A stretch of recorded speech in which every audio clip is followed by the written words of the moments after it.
Welcome back to What Gets Measured, a NinjaCat podcast about marketing, performance management, metrics, and effectiveness, because what gets measured gets managed. I'm your host, Jake Sanders. Here's a question. Is the current transformative moment in AI and business in its caterpillar stage or its butterfly stage? Or are we in a chrysalis? It's an intriguing metaphorical question our guest today, Scott Brinker, asks in his 2026 State of Martech Report, and the answer is fluttering around. Scott Brinker is a Martech analyst, advisor, best-selling author, and the creator of the marketing technology landscape. Known by Ad Age as the Godfather of Martech, Scott previously led HubSpot's platform ecosystem strategy as VP of Platform Ecosystem and has spent more than 2 decades helping businesses navigate the evolving intersection of marketing, technology, and innovation.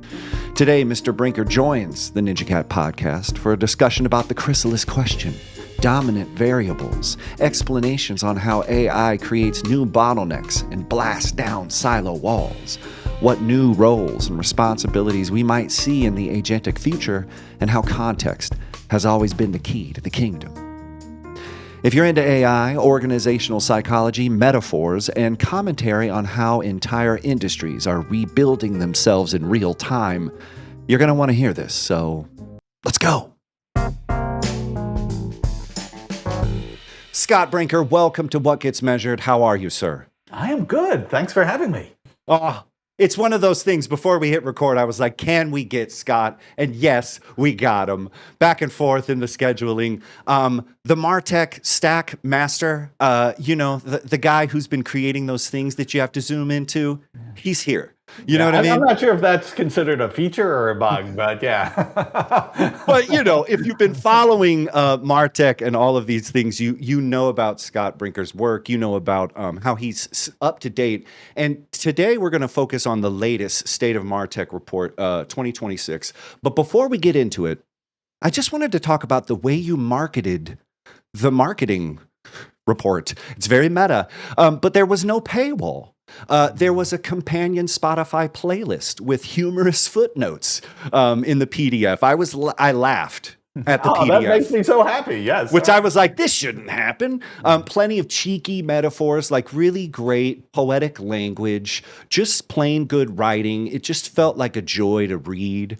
Tons of research, surprising glances at data visualizations. One of them was how Martech is being removed, or what parts of it are being removed. I thought that was really interesting.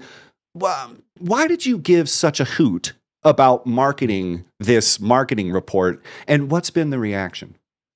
Well, first of all, thank you. I'm so glad that all those aspects resonated with you. I mean, I love this stuff, and a big part of this for me is helping to connect this passion of how marketing and Martech is evolving, with others. And so for me, it's the writing itself, I wouldn't really see as a marketing thing, at least I don't know how I thought about it, so much as like, kind of want to write something that I would enjoy, that, I would want to read. And there's a lot of like incredible writing out there, and there's a lot of great stuff. But I think, honestly, because I read a lot of other reports that get produced, is very often there becomes that sort of like corporate style to these reports, which again, the content can be great, the data can be amazing, and totally respect people's choices for their brands. Right. But I kind of felt like we had the opportunity to be like, okay, let's talk to people the way we would actually talk to people about this. And yeah, if it borders on getting a little bit silly here and there, part of that is like, well, listen, I mean, these are really serious, hard topics that we're wrestling with. Can we also bring a little sense of humor, a little keep the humanity in the time of AI? So it always makes me very happy when people say they enjoy that. Oh. Versus I have to imagine there's people out there who read it and they're like, this guy's just nuts. Yeah, I don't want to suffer through another metaphor. No paywall. What was the thought there? Because you could have got a bunch of leads, and why didn't you snuff up all our data while you were giving us information about data? Well, I do have to give credit to our sponsors that they went along with this, because our perspective was, listen, the most important thing here, because we used to paywall these, I mean, not paywall, but we used to, gate them Gate, the yeah, lead yeah, gen yeah. form, Right. Yeah. and we'd get maybe like 5,000, 6,000 people who would, go through that, which again, for, lead gen Not was a bad. good thing. But it always felt like, listen, these are discussions that should be wider discussions. And so when we proposed to our sponsors, we'll gate the webinar and there'll be some lead gen that happens there, but let's just get this report out there, and hopefully this will, from a brand and ability to get your messaging out in your interview, hopefully be a really good way to like help you succeed. And in doing that, we were hoping, okay, maybe if we're really ambitious, we'll bring this from 5,000 to 50,000. Boy, the first time we did that, it was over 250,000. And so sort of ever since then, we've been like, okay, listen, this seems to resonate with people. I think overall, as the sponsors have been very happy with, the representation they get out of it. And so like, yeah, why gate it? It's better for everyone. Well, but why you won't know until you let it go. And I love that your thought was it was a discussion that needed more broad distribution, which ends up being the marketing problem du jour, or no, just de facto. It's like you got a great thing, but no one saw it. So I love reading this, and I love that I saw it. And speaking of that writing, and again, I know how you are. I love metaphors, and I know that business people are like, get to the point. One of your metaphors that I loved was Chrysalis, and it hit me. It hit me in a way that I felt like this has Velcro on it. There's some traction here. So can you explain why the seismic AI transformation in marketing technology we're experiencing right now isn't just to get a caterpillar with better legs? Yeah, this was one of those moments of serendipity where, a lot of writing about transformation is like a 2-column sort of thing. It's like, okay, here's where we were, here's where we're going. The old world and the new world, and that structure is actually, I've always found it very helpful to like just, crystallize on a number of different dimensions. Like, okay, well, how does this change? What looks different? Right. And so when we knew we had to write that, for this report, we're like, yeah, it's an evolution, it's a metamorphosis, it's a transformation, and of course, like the cliche, it's absolutely a cliche of like, oh, totally is the butterfly. But as I think about it like that, well, wait a second. There's this intermediary stage where things are really kind of messy, and it does not look at all like what that butterfly is going to be. It doesn't, frankly, look anything like what the caterpillar was. And it just really clicked of like, oh my God, that is exactly what this moment in time feels like, because it is this dissolving of what marketing has been, certainly what Martech has been. But what this is becoming, it's not entirely clear yet. And for a lot of companies, they're really in this messy middle. I mean, you and I were talking earlier, well, it's a very exciting time to be in this position of having a chance to help reinvent marketing. Shape it, yeah. It's also an incredibly stressful and just challenging and hard time, because like literally every week, I mean, I do this full time. This is all I do. And every freaking week, something gets announced or comes out somewhere where I'm like, okay, wow, that's going to require me to like sort of rethink what's possible. What's the state of this? So anyway, yeah, the Chrysalis we're in kind of this messy middle stage. I love what you're saying, because it got me thinking of, well, we're all talking about butterflies and y'all want to be, where are the butterflies? Where are those fully transformed entities? They're not here? Question mark. Not here yet. But or are they in places where you just can't quite see them because you're thinking caterpillar, butterfly, but the chrysalis is sort of this lens that gets you to see the butterfly stage clearly, but maybe only through experience. See, and this is why before we were recording, we're like, it's philosophy. All of these softer conversations are now hard coming to the front of the stage, and we have to answer them. But I love that Chrysalis gets us thinking that there is a non-determinate stage that we have to kind of get through that doesn't look like the past or the future. So I appreciated that because it felt like it didn't add more stress. It added a little bit more clarity. And another sentence that you had in your piece that says AI dissolves a production constraint and reveals a context constraint hiding behind it. And that is sort of that breakdown of the soft, hard skills that everything's coming together. I really enjoyed that sentence, but I felt that like it was a touchstone of the piece, but I want you to unpack it. So AI dissolving production constraints and revealing context. Talk to me. Yeah, I mean, one of the early ways I was thinking about this when the first whole explosion of generative AI was coming is there were so many people talking about like, oh my goodness, like here I can accelerate all this content production, and I can, I can create content that was never able for me to even personally make before. Right. Now I can do it. I've got these superpowers. I remember at the time thinking like, okay, well that's good, but that's like a first order effect, of this. What are the second order effects? Like if we multiply the amount of content in the world by 100, okay, well, what happens next? And I think this is, we very quickly come to realize like, oh, okay, well, it turns out actually that does not inherently improve our situation. In fact, actually, if we don't manage it right, it actually might worsen our situation. Like just the ambient noise out there has, I mean, what was it? Was it Mark Schaefer in the whole context shock thing? Like, yes, remember that. Ago, like this is, if that was content shock, I mean, I don't know what this is, content cataclysm or something. I mean, it's absolutely crazy.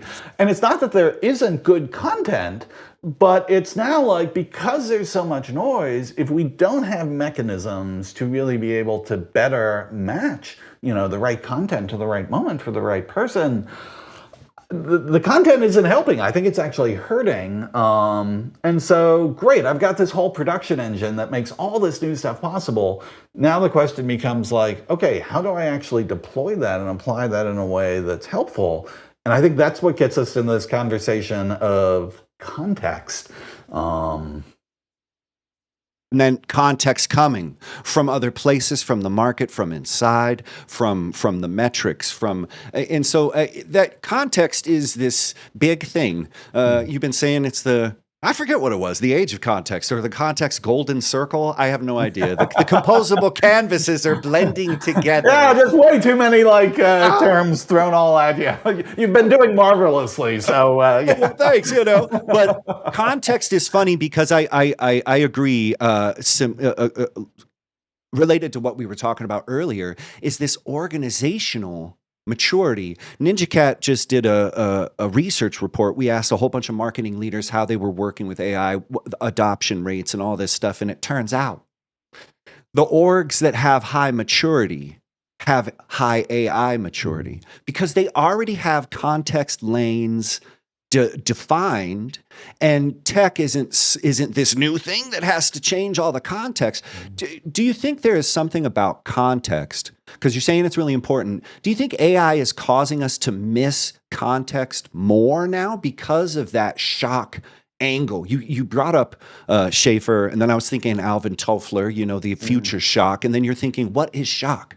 Shock is your irresponse, because when you're in shock after a traumatic event, you're just like, who? And I think we're sort of thinking like, shock, that's shocking. Oh, there's so much content. No. Your brain don't work no more. Do you know what I mean? And so I think AI is sort of, it helps us find the context, but its presence makes context seem inescapably hard to define. So I would say context is here. It's really important. But AI is making it hard to get to it, or am I wrong? I mean, This is why these things are complicated, because I think there are some ways in which AI is absolutely helping. Oh, 100%. In particular, like this ability to caveat, if you have the right data, if it's accessible. We should come back to that caveat. But, if you do, this ability for AI, particularly from an inference perspective, to be able to synthesize across relatively large data sets, and not just like the structured data that we've been used to reporting for, decades at Martech, but, unstructured data and conversations and emails and all that. And be able to draw from that relatively quickly, relatively efficiently, either conclusions or insights or decision choices that we can then action on. That's amazing. And so if we have the right data and we have the right mechanisms for doing that, I actually think AI can be a huge lever in like both discovering context and applying it. But those caveats, they're not small. This is not a tiny little asterisk. Oh yeah, when you've got all your data set and it's flowing in the right way, and you're like, yeah. Very few companies are in a really strong position with that at this point. And I think we continue to underestimate the amount of actual work that needs to be done there to unlock those potential. And it was work that we could have, should have, and most real data teams have been doing that stuff, but they've been in silos. And I agree. When you have your data queryable, all of it's in there, unstructured, structured, the context is just flowing. But you have to ask contextually relevant questions. And now that's a skill that I think people haven't necessarily had, because they had to deal with the silos. They had to deal with Greg, and Greg never gives it to you straight, does he? And some people are like hoarding their data. We've been decades into behaving like caterpillars and butterflies and chrysalises in this manner. But now we have this, maybe an instantaneous chrysalis that can get you from caterpillar to butterfly, but you have to have the contextual wherewithal to know how to ask a better dumb question. I was speaking about this the other day to who? I don't know, probably my fish as I was feeding them. But I was thinking of, it isn't about acquiring knowledge. And this is kind of where I was getting at. All of the info is here. All of the contextual, if you want it, is here. But what you have to do is raise your dumb up. You have to bring your ignorance to sophisticated levels. What don't I know here? And then if you are asking really smart what don't I know questions, it's going to be amazing for you. So I guess I'm kind of wondering what you think. How do people get to what they don't know?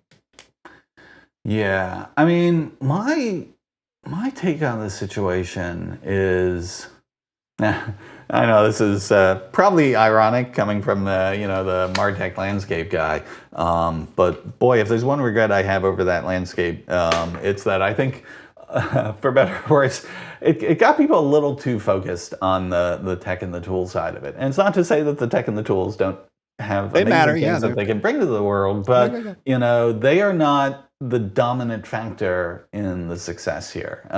I'm a recovering, engineer, computer science nerd, so there's this thing in computer science of like the big O, like what's the dominant variable, that's sort of shaping these outcomes.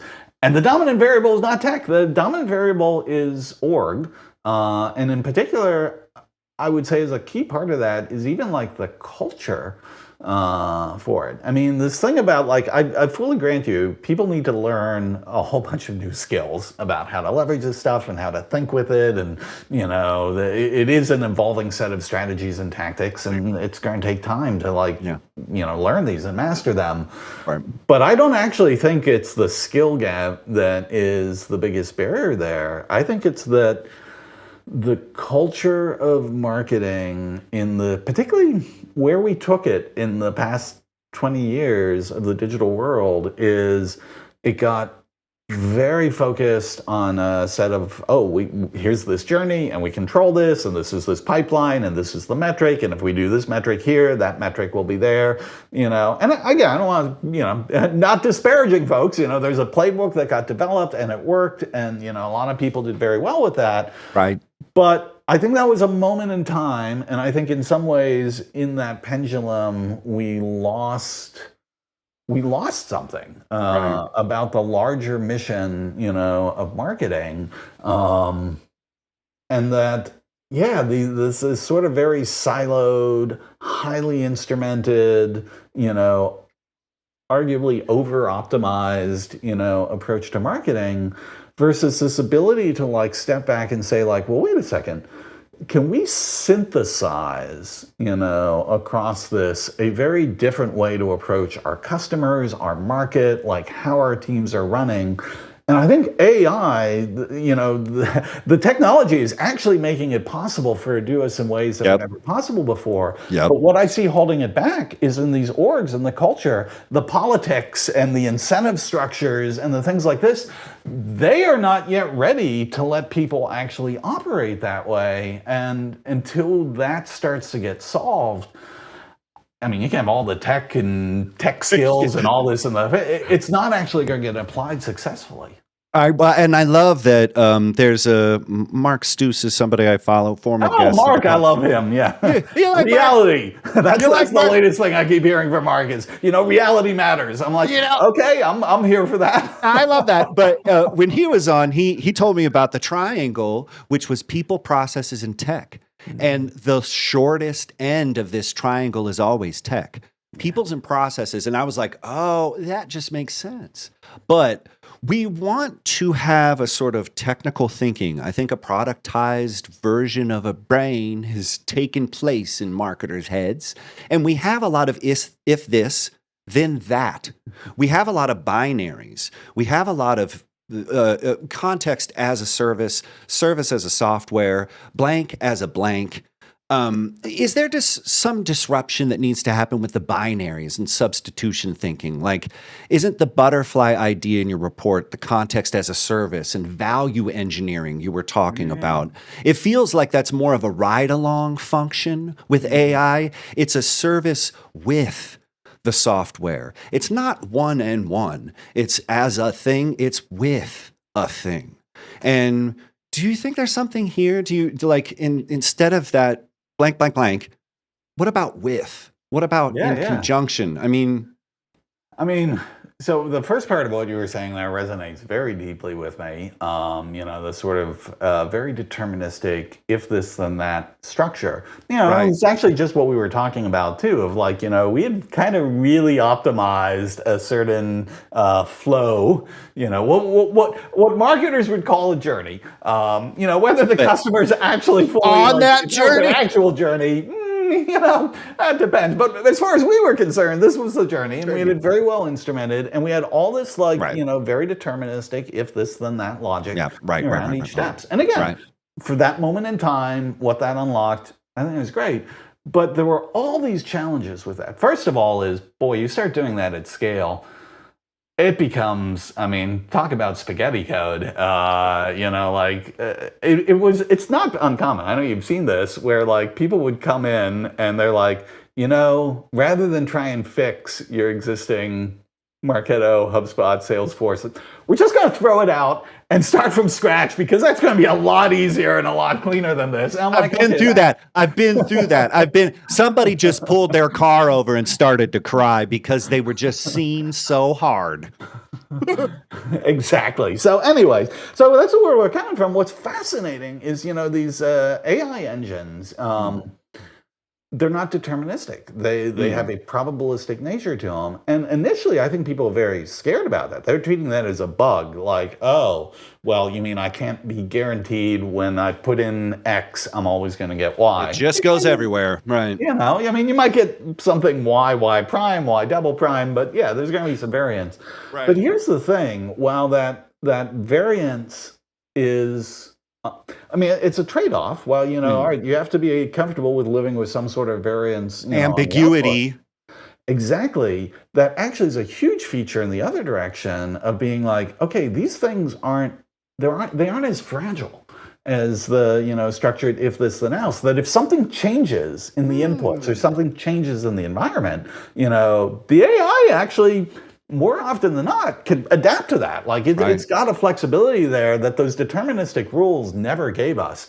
And the only thing I'd add on top of that is this isn't an either or proposition. I mean, what's so cool about this is like we can kind of blend these two models, and the very common, structure you see now is people using a sort of like a deterministic scaffolding, that provides a certain set of very clear stages and steps and guardrails and checks we can have at them. Right. But then within those steps, actually turning to, AI to be able to have that more probabilistic way, of doing that inference, doing that, reasoning, and being able to take an action or draw a conclusion on top of that.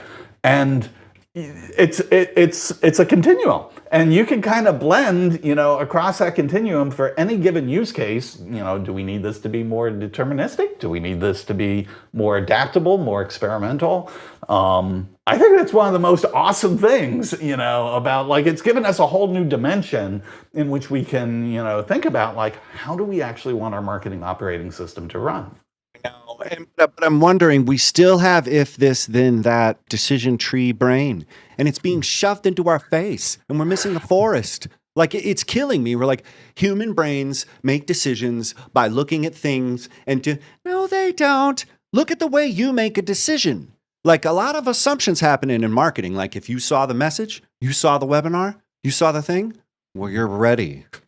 You're an MQL, my friend, And but this gets at the next question about marketing and sales, because I think there's another traditional silo that is still psychologically strong. The moats are filled with alligators because marketers will tell you that they are not in sales. I'm just generalizing here. And salespeople, for sure, will tell you that they're not marketers, and they'll also say that marketers are not in sales. But there seems to be anyway. That's and true. I know who's going to be. I know who gets cut first. I know who your first string choice is. You want more salespeople? It's fine.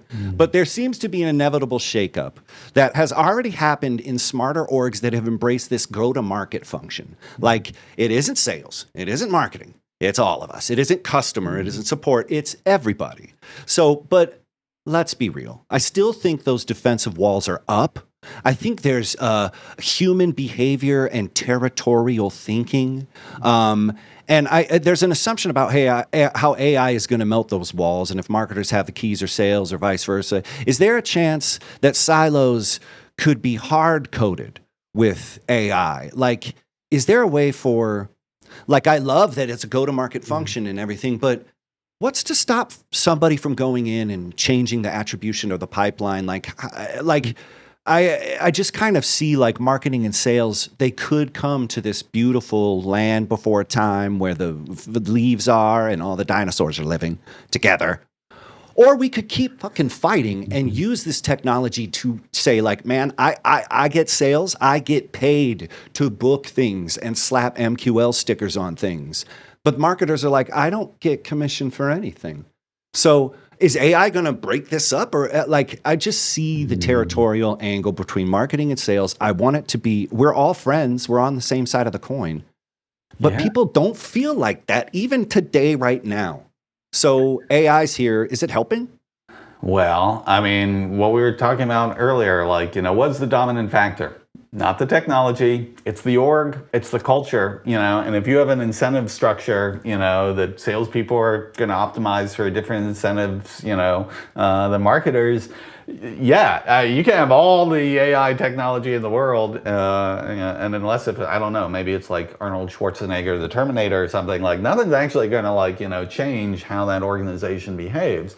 That being said, one thing that makes me hopeful is the technology to date has probably done more to harden those departmental boundaries and silos than ever before. Because, right, I mean, sales had, their sales engagement platforms. This was what we're Salesforce. Salesforce. Yeah. Everybody has Salesforce. It's like the new HubSpot. Like some people, marketers have HubSpot. Do you know what it does? No.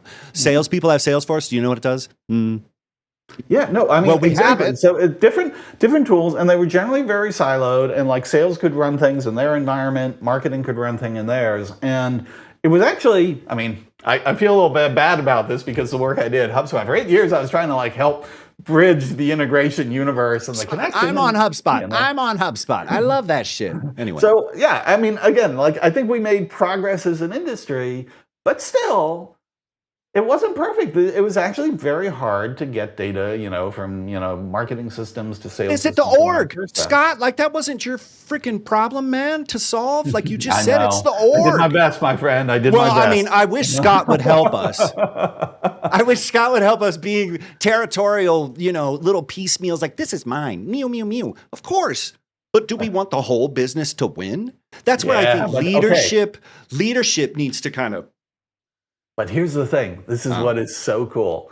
AI, I really do feel, has solved that problem. Because now, it can.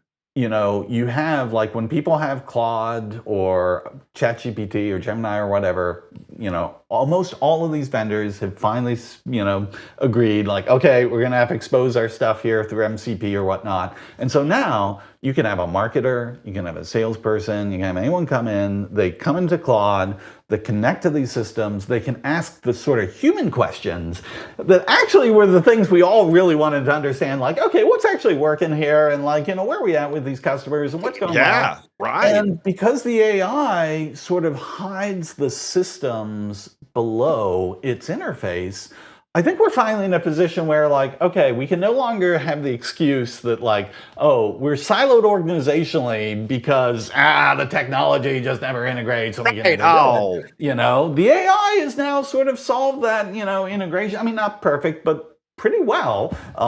And so now the onus comes back to us and say, like, okay, well, you don't have that as an excuse. What decisions are you going to make about how to create an actual go-to-market alignment here? Because at the end of the day, that's how we either win together or we lose together. And those companies that are getting really smart at aligning the entire go-to-market function, they're kicking ass. They are kicking ass. And what they're doing is they're coming from a centralized data access point. I mean, you said something that I might come back and say, if a marketer and a sales are on their own instances of these LLMs, what? Nah, it has to be connected to some organizational layer, because a lot of people are like, I'm using AI.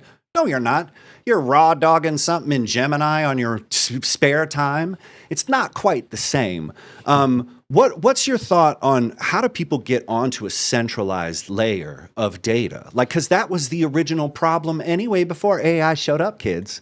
Yeah. Okay, well, again, this is where I feel like the MarTech vendors, and not just MarTech, I mean more and more tech vendors in general, they're exposing their systems through MCP. So let's say I'm a company that has Salesforce and HubSpot, and like one of my problems has been these two systems and didn't really talk to each other exactly the way I would want. I kind of lived in one, you kind of lived in the other.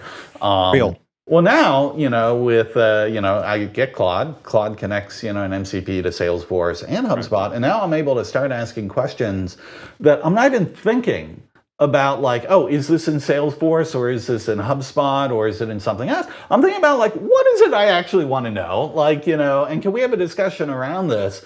And I think that's the breakthrough of being like, you can no longer have the excuse of the siloed systems as a reason why the organization is behaving in like a siloed manner. But it's an epistemological question that you have to ask. Is this KPI the KPI? Is this OKR the OKR? But think about this. Think about this. Like the work that used to be involved in coming up with a KPI and implementing it and instrumenting it. I mean, my God. My God. Of any scale, right? I mean, like getting people to agree on this, then getting people to implement it, and then it would take 2 weeks for this, and then we debug it. And by the time you get it, somebody would look at it and be like, well, here's why I disagree with that. Yeah, you're right. But with AI, I mean, for a lot of these things, you're like, okay, hypothetically, what if we looked at it through the lens of this KPI and it was able to like pretty instantaneously for a lot of this come back and like show you, and we can debate about it. We can say like, no, I'm not sure that's the right one. Let's do it this other way. But like right away, we can be in a room together and we can actually productively like work through it, see it with real data, and come to an alignment of like, okay, what actually is giving us, the greater insight, into the customer. This was just never possible before. It was just, and you couldn't go through that data. You had 15 tabs. There was no human eyeball that could stay moist long enough to get through it. So you're so right. I mean, it really is an amazing time, but I think there's also some presumptions, and I wanted to talk to you about two-tiered internets. Because AI inside an organization, crushing that data with intent, hyper-focused subject matter expertise, bringing up counterfactuals, raising their dumb floor to sophisticated levels of ignorance to unpack secrets of intelligence. Yeah, that's fine. But what I also want to think of is The Economist just released an article saying that they are preparing for a two-track tiered internet. There's one for humans and there's one for machines. I just saw Cloudflare says the internet is like 53% bots now and 47% humans. Who knows? Whatever. But that's there. Does the future vision? Now I'm going off. This is not AI in the org. This is not AI doing dope data stuff. This is agentic AI, the Joe and Jane out there. That person that was taking time to count all their pennies at 7-Eleven while they were getting the Slurpees. This person has an AI agent now. This is just what I'm saying. I don't know if it's true. But the future vision of agentic commerce assumes that all consumers will increasingly delegate purchasing decisions to AI agents. I just wonder if this presupposes a level of technological proficiency, trust, and desire for optimization that may only exist in a relatively small segment of highly sophisticated buyers. Are we overestimating how machine-readable mainstream B2C marketing really needs to become compared to B2B or high-intent procurement contexts where agentic behavior is much more natural? I wrote that with that's how I actually speak. So I just want to know, there's a fleet of idiots who have no need to optimize any agentic anything in their lives. If we all go on an agentic AI future where everybody's using these things, but only a handful of them all are with their vests and their Allbirds and shit, this two-tiered internet, where are we headed with this? Just rap as Scott Brinker would. Well, I mean, again, was the saying, Yogi Berra, predictions are hard, especially about the future. It's like, I'm happy to give you my guess on it, but I gotta tell you, I have more humility than ever for the fact that this world is changing in so many ways so quickly. That just for me personally, I can have hypotheses, but I'm actually very open, Bayesian, logic. Like my priors keep getting updated every day. They better. Exactly. Anyway, so with that caveat, though, I think this is the thing about consumer technology is, companies like Apple, the way in which Google, embedded shopping into it, the way in Amazon, it's consumers are not going to play the game. Most consumers are not going to play the game that you see the best SF. I don't want to insult folks, but there's a set of people who are very clearly 2 standard deviations away from the mean, and hey, I've got my open claw, and I'm going, God bless you. I'm totally optimized. Yeah, it's fascinating, but you are not representative of the population.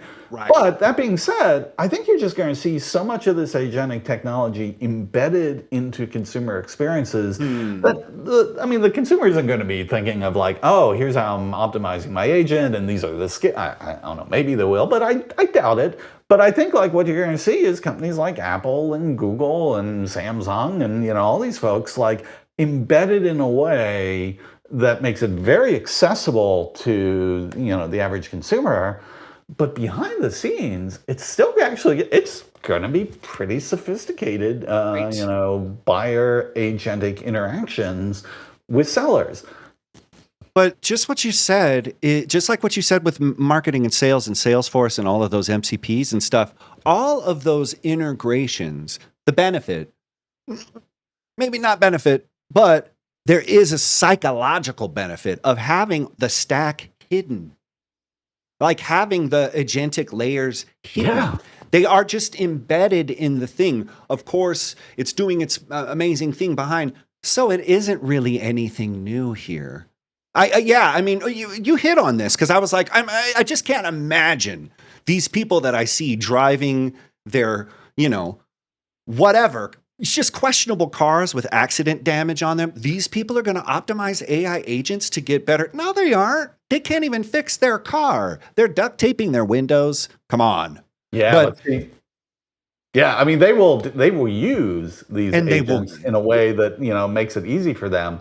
And it does change for the marketers. It does change for the sellers because, frankly, I mean, like the Google SEO thing that we spent like 25, 30 years on, well, 25 years on, I guess. Remember that? Right? It, again, most consumers didn't care about that or think about that or whatnot, but oh my God, like a massive portion of how marketing restructured and strategized itself for 25 years was, all right, how do we make sure we're serving the Google bot well? Because the Google bot is our gateway to, reaching these consumers.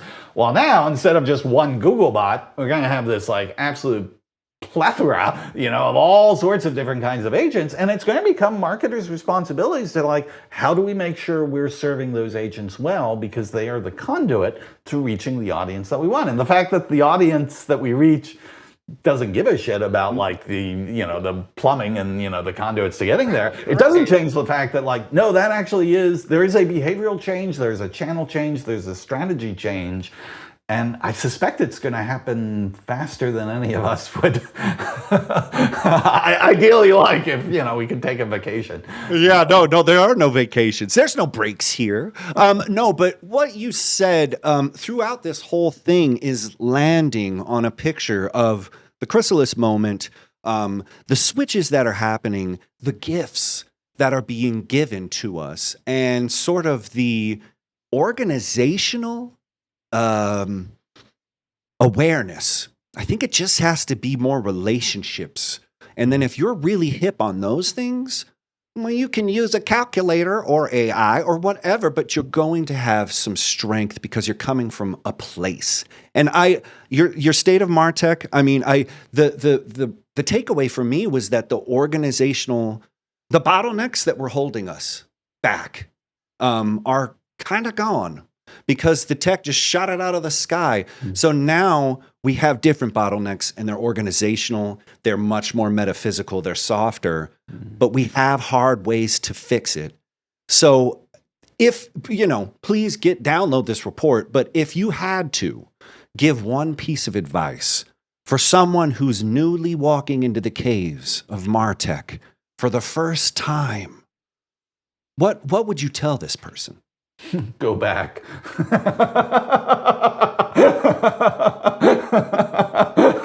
We'd be doing Plato's cave shadow puppets and be like, nah, man. Here be dragons. We're 3 layers deep into the shadows. I don't know. I think my number one advice to almost everyone, new or old in this space, is you really do have to get hands-on with this stuff.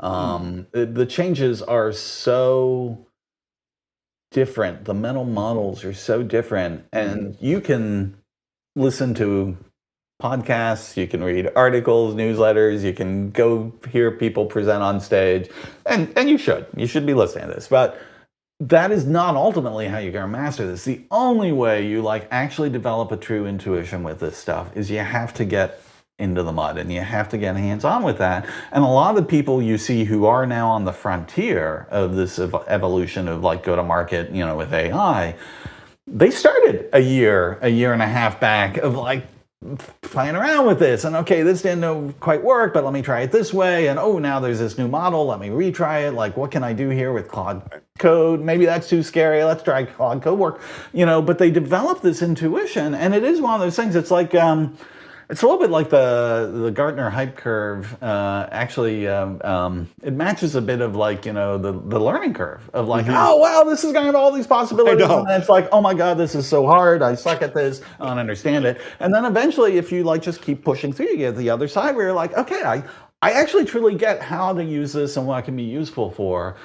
And so I think that's the only way anyone stands a prayer of really being able to do this. But the good news is, you go through that, man, those people are in such high demand right now because there are so few people who actually have invested in really getting hands-on and understanding this stuff. And I think the demand is going to exceed supply for a number of years here. So it's kind of like a phenomenal career opportunity if you're willing to put in that work. Yeah. Value engineering is one of those kind of new thoughts or modalities of, sort of strategic thinking. Like, it's just such a gift. Scott, you're a mensch. You're a writer. You give out metaphors like you're handing out candy. And you are such an inspiration, and I love that you just stay on it. And I agree. Get in there, experience, learn through failure, and come back with some learnings. Always learning, always burning, not tokens,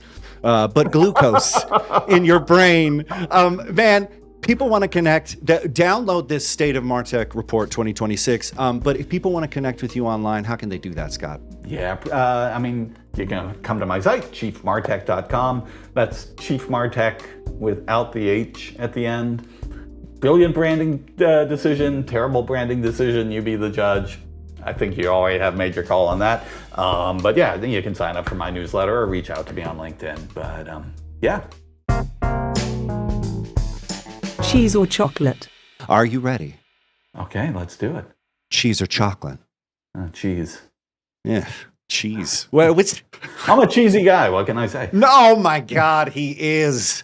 Read this report. You'll find out. A lot of cheese in there, yeah. No, it's a sweet treat. I think it was a chocolatey treat. Anyway, he's the Willy Wonka of Martech. Okay, get out of here. But he only eats cheese. Get out of here. Okay, alien or aliens? Oh, aliens. Really? Yeah. You like that? They were both great movies, but man, the scale of what he envisioned with that, but yeah. Yeah, James Cameron bringing it hard. Okay, in the sequel. Very good. IKEA or antiques? I have actually built IKEA in my life. I've never purchased an antique. So there you go. They're out there. I know, but the problem is lifting them up. You're like, I'd love to have... And this is one of these things where, just like in marketing, where taste and judgment matter, I'm going to be very honest, and my wife would certainly agree with me. I don't really have taste or judgment when it comes to furniture, so we'll keep it on the cheap IKEA anyway. I've asked throw pillows to a lot of people, and they're like, no. And I was like, see, we're not into it, okay? Get rid of your throw pillows. Go away. Anyway. Anyone who's seen that crazy Martech landscape knows I have no design sense whatsoever. So, yeah, I know your limitations. The first time I saw that, I was like, tasteless. Pretty much. No, I zoomed in to see if I was in there. Because it's all about us, tasteless, isn't it? But, interesting, yeah. I know. Okay, no, I'm with you. I have some IKEA right over there. Oh, right here. Okay, all right. Parking spots. Are you backing in or are you fronting in? Yeah, Boston. Oh, see, I'm thinking parallel parking, which, yeah, if you don't back in, you're going to have some pain. Who is but that? Otherwise, if it's a non-parallel parking thing, I'm just going front in, yeah.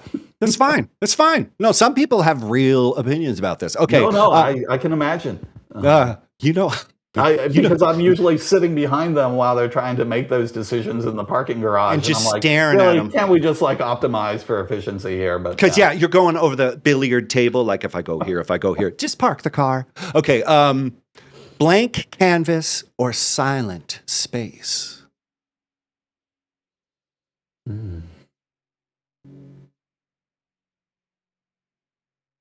Silent space. Yeah. That's a hard one, though. I appreciate both of those. I know. That's why I was like, there isn't really a choice, but this is a good one. Okay, here we go. Last This is probably pretty contentious. Eat a fig Newton with Isaac Newton or eat an apple with Steve Jobs? Where do you come up with these things? I just came up with it the other day, Scott. This is from here. All right, I'm going to take the, as much as I love Steve, I'm going to take the fig Newton with Newton. Not that there was a right answer, but come on. You don't want to eat an apple. It's just like you can't hang out and eat an apple. Can you? I don't know.